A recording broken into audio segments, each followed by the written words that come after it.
มาฮอดบอนนี่พี่น้องเจออีกแล้วหมักแตงสุกแล้วพี่น้องเนาะของแทะมาแล้วของแทะนี่หมักแตงลายเด้อพี่น้องสุกเหลือง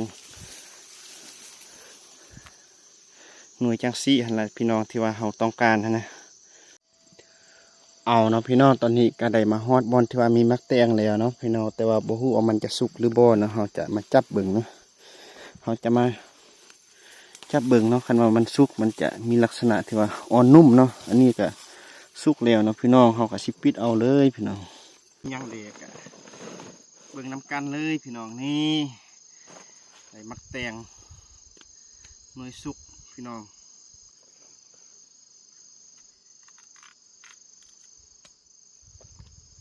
หวานสมควรพี่น้อง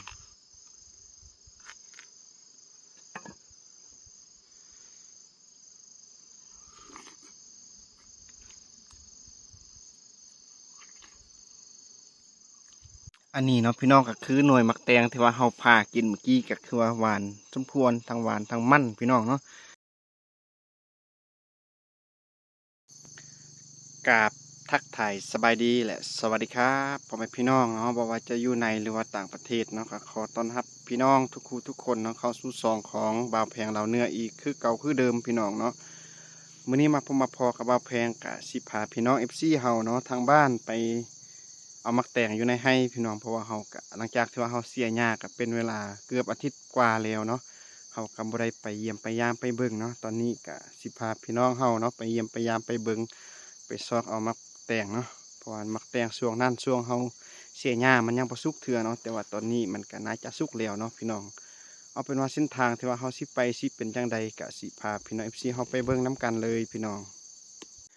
เอาเนาะพี่น้องหลังจากนี้เนาะเฮาก็ได้มาฮอดให้ของเฮาแล้วพี่น้องเนาะแต่ว่าบอนนี้มันเป็นหัวออมเพื่อบ่ให้งัวเข้าไปเนาะพี่น้องเพราะว่า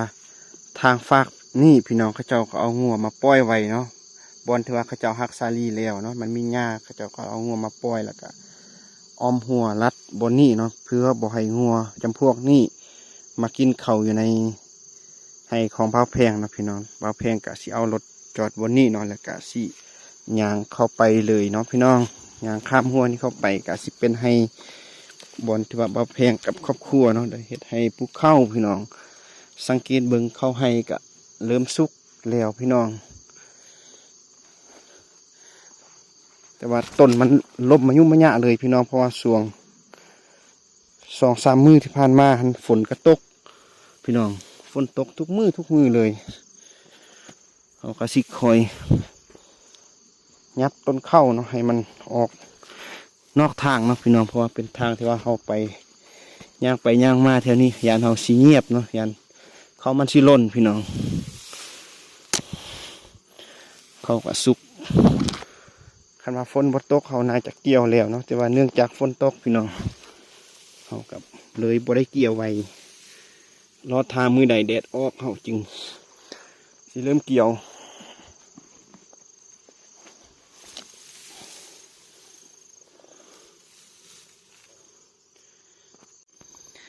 เอาพี่น้องตอนนี้เนาะแพงก็ได้มาฮอดบอนเถียงให้ของบ่าวแพงแล้วพี่น้องสังเกตเบิ่งเข้าพี่น้องก็เริ่มสุกเต็มที่แล้วพี่น้องตอนนี้ก็มีแต่รอทาเนาะมือใดแดดออกแล้วก็สิได้เก็บเกี่ยวผลผลิตแล้วพี่น้องเพราะว่าเขาอันนี้มันก็ฮอดไว้สมควรพี่น้องเขาให้ที่ว่าฮอดไว้กว่าหมู่เนาะพี่น้องสังเกตเบิ่งแถวนี้ก็เหลืองหมดสุกเต็มทีพี่น้องเอ้ยก็สิได้กินข้าวใหม่แล้วพี่น้องฮอดฤดูกาลนี้แต่ว่าเนื่องจากสภาพฝนตก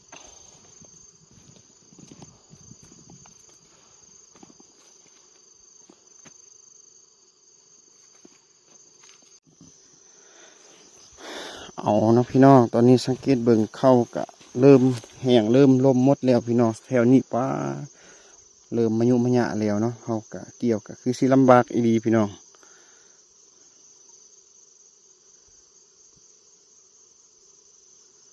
สังเกตเบิ่งพี่น้องเขากะสุกเต็มที่แล้วเนาะ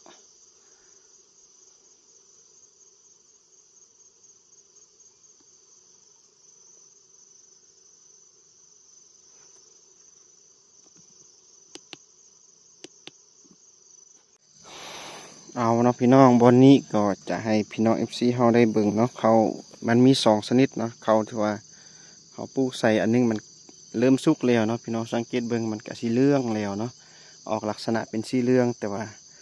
มาอีกฝากหนึ่งชนิดหนึ่งก็ยังเขียวอยู่เพราะว่ามันกำลังทอดห่วงพี่น้องเนาะกำลังทอดห่วงสะอ่อนงามพี่น้องเอ้ยวิถีชีวิตของชนเผ่ากะมุอยู่ประเทศลาวเนาะพี่น้องโดยเฉพาะอายุในแขวงอุดมไซกะสิมีหลายกว่าหมู่เนาะพี่น้องชนเผ่ากะมุกะสิเฮ็ดให้เฮ็ดส่วนจังซี่เลยพี่น้องอยู่ตามภูตามผาตามป่าตามดงพี่น้อง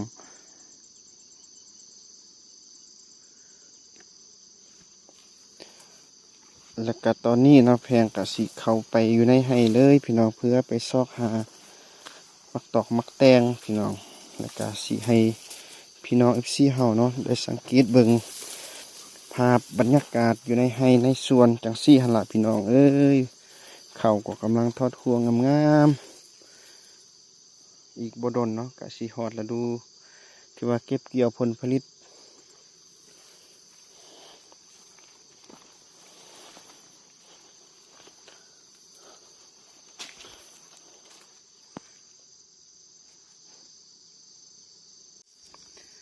มาฮอดแถวนี้พี่น้องก็คือว่าเขาก็งามสมควรพี่น้องก็สิให้พี่น้อง FC เฮาได้เห็นห่วงเข้าพี่น้องป้าเถอะเขาให้พี่น้องเด้อก็งามสมควรเขาก็ทอดห่วงหมดเนาะต้นก็สูงอีกพี่น้องสำหรับคนใดเนาะที่ว่าเคยเฮ็ดจังซี่วิถีชีวิตจังซี่ก็อย่าลืมกดไลค์กดแชร์กดติดตามช่องของเฮาในเด้อพี่น้องเพื่อจะบ่พลาดการติดตามรับชมคลิปใหม่ๆต่อไปเนาะพี่น้องสังเกตเต็มแต่ห่วงเขาหมดพี่น้องเอ้ย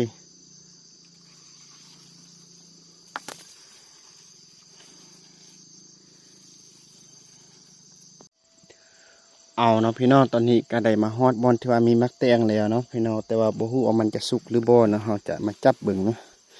เฮาจะมาจับเบิ่งเนาะคันว่ามันสุกมันจะมีลักษณะที่ว่าอ่อนนุ่มเนาะอันนี้ก็สุกแล้วเนาะพี่น้องเฮาก็สิปิดเอาเลยพี่น้อง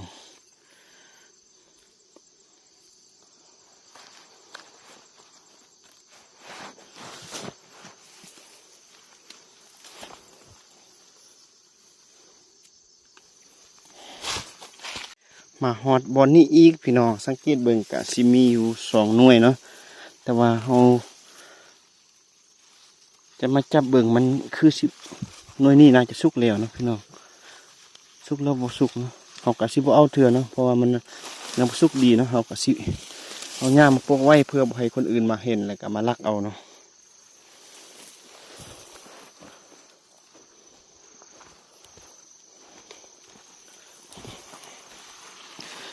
จือหน่วยนี้อีกแล้วพี่น้องอันนี้ก็ยังบ่สุกเถื่อพี่น้อง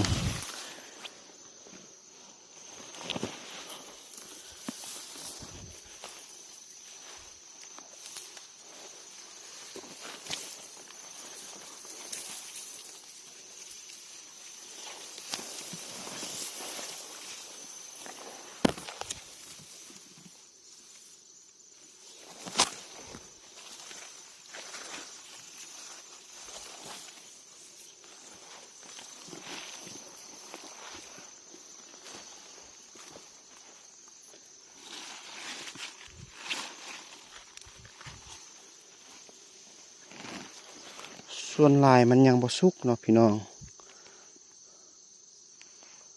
มันมีลายอยู่เนาะแต่ว่ามันยังบ่สุกดี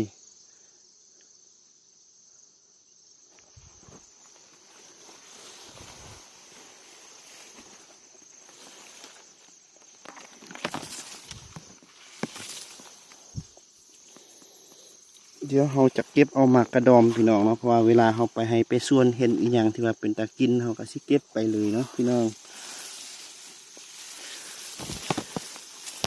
หมากกระดอมอยู่ในไห้ก็แซ่บพี่น้องเนาะเอาไปต้มแจ่วหรือว่าแกงใส่ผักเนาะแซ่บสมควร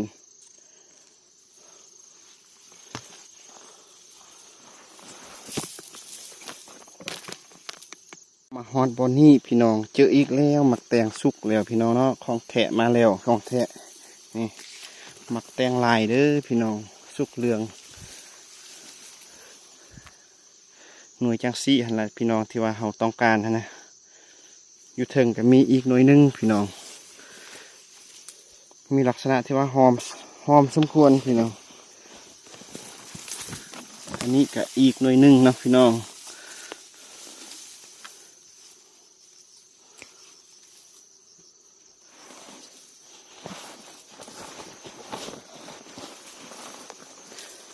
ส่วนลายก็มีแต่มักแตงลายเนาะพี่น้องมักแตงกวาก็บ่ค่อยมีเนาะเพราะกับปลูกอยู่แต่ว่ามันบ่ขึ้นแถวนี้ก็มักแตงลายหมดพี่น้องนี่3-4 หน่วย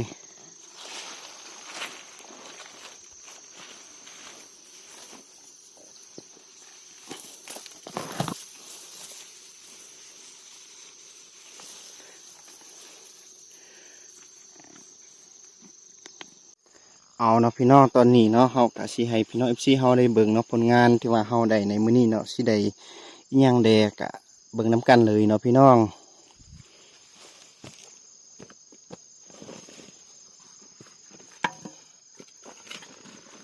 อันนี้ก็คือผลงานที่ว่าเฮาได้ในมื้อนี้เนาะพี่น้องมีหยังแดก็เบิ่งนํกันเลยพี่น้องนี่ได้มักแตงหน่วยสุกพี่น้องอันนี้ก็สุกเต็มทีเนาะพี่น้องจนแตกอันนี้คือสิหวานดีพี่น้องแล้วก็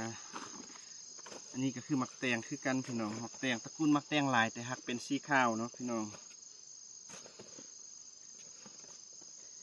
เอาก็สิเอามักแตงใส่ก้อนเนาะแล้วก็สิเอามากระดอมนี่ใส่น้ำลังยันมันสิแตกเนาะเพราะว่ามันน้อยเนาะ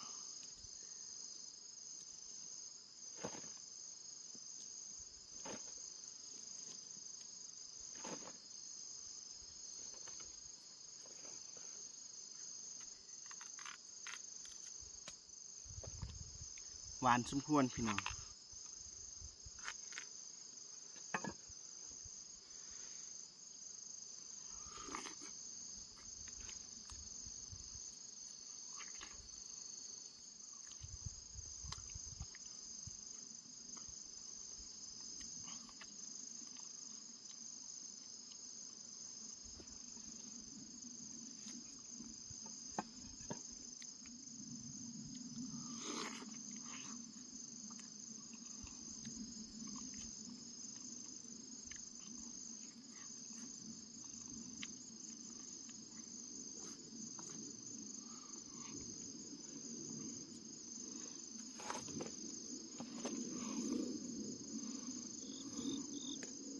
อันนี้เนาะพี่น้องก็คือหน่วยมักแตงที่ว่าเฮาพากินเมื่อกี้ก็คือว่าหวานสมควรทั้งหวานทั้งมันพี่น้องเนาะ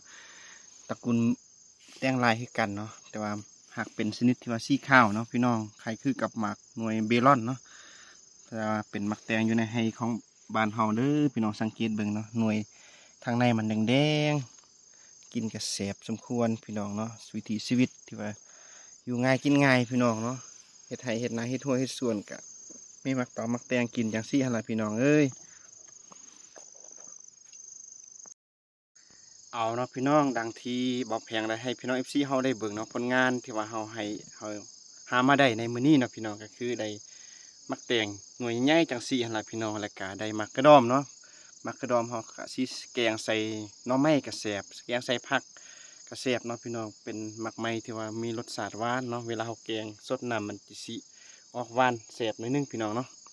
แล้วก็สุดท้ายนี้พี่น้องก็ขอฝากซองอีกคือเก่าคือเดิมพี่น้องเนาะบอกว่าจะเป็นพี่น้องฝั่งลาวฝั่งไทยและก็พี่น้องฝั่งอเมริกาเนาะที่ได้เห็นคลิปของบ่าวแพงแล้วก็อย่าลืมกดไลค์กดแชร์กดติดตามเลยเด้อพี่น้องเพราะว่าบ่าวแพงก็เป็นซองที่ว่านำเสนอเนาะซองน้อยๆที่ว่านำเสนอวิถีชีวิตของชนเผ่ากะมุพี่น้องเนาะที่ว่าอาศัยอยู่ตอนเหนือของประเทศลาวจังซี่หั่นแหละพี่น้องการเฮ็ดไร่เฮ็ดนาเฮ็ดหัวเฮ็ดสวนและก็การทำมาหากินต่างๆเนาะก็สิได้เก็บภาพบรรยากาศเหล่านั้นให้พี่น้อง FC เฮาทางบ้านได้เบิ่งได้เห็นเนาะ หากได้เห็นแล้วก็อย่าลืมกดไลค์กดแชร์กดติดตามเพื่อให้บ่าวแพงมีกำลังใจในการเฮ็ดคลิปแบบนี้ต่อไปเนาะพี่น้องพบกันใหม่อยู่ในคลิปหน้าสำหรับมื้อนี้ก็ต้องขอกล่าวคำว่าสบายดีพี่น้อง